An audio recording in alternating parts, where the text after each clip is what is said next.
Lingoverse podcast. Hello everyone and welcome back to another episode. Today we're discussing a question that sounds simple until you try to answer it. What is success? And to help me untangle this wonderfully confusing topic, I'm joined by Anahita. Thanks for having me. Though I should warn everyone that I change my definition of success approximately every 3 weeks. That's actually perfect. Most people do. They just don't admit it.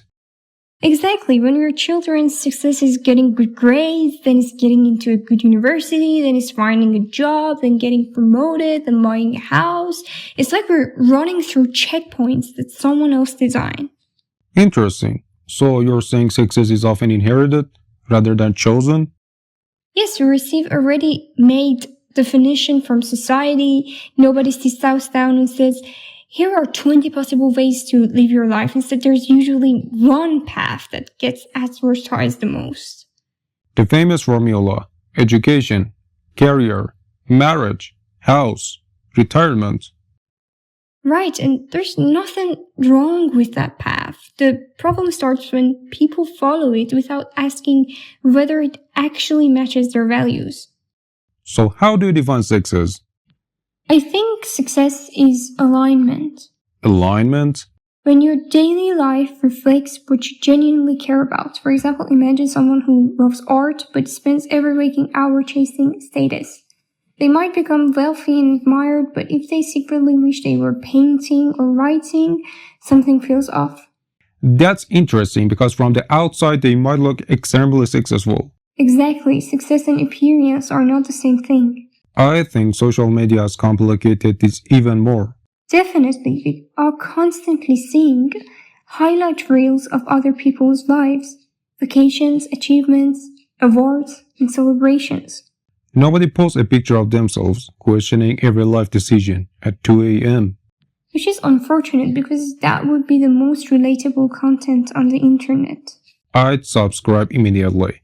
Me too. But let me challenge your definition. If success is simply alignment, what about achievement? Doesn't success require accomplishing something? That's a fair point. I don't think success means avoiding ambition. I think ambition becomes healthier when it's connected to something meaningful. Let's take 2 writers. One writer wants to become famous because they want everyone to admire them. Another writer wants to become successful because they genuinely love storytelling and want to work to reach readers. From the outside, they may do exactly the same things, but internally, the experience is completely different. So motivation matters. A lot, because if your definition of success depends entirely on external validation, you'll never fully arrive. There's always a bigger audience, a higher salary, a more impressive achievement. The finish line keeps moving.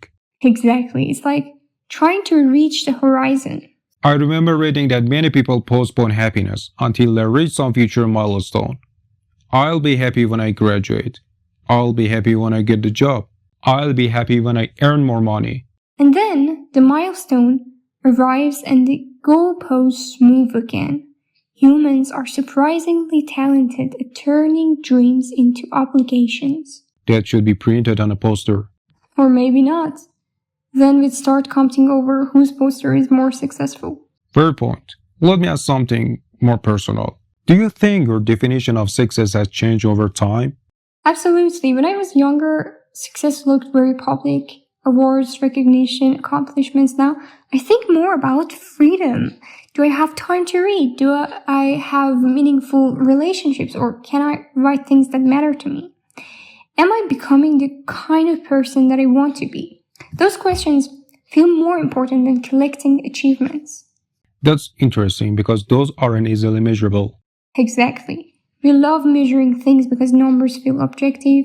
Income, followers, grades, titles, but some of the most important parts of life refuse to feed into spreadsheets. Friendship doesn't come with quarterly reports. Thankfully, imagine getting an email saying, "Congratulations, your friendship performance increased by 7.2% this quarter." Corporate friendship sounds terrifying. Genuine nightmare. So if someone listening right now feels lost, how would they figure out their own definition of success? I start with a simple question. If nobody could see my life, what would I still want?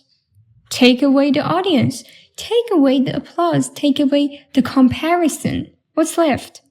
That might reveal something important.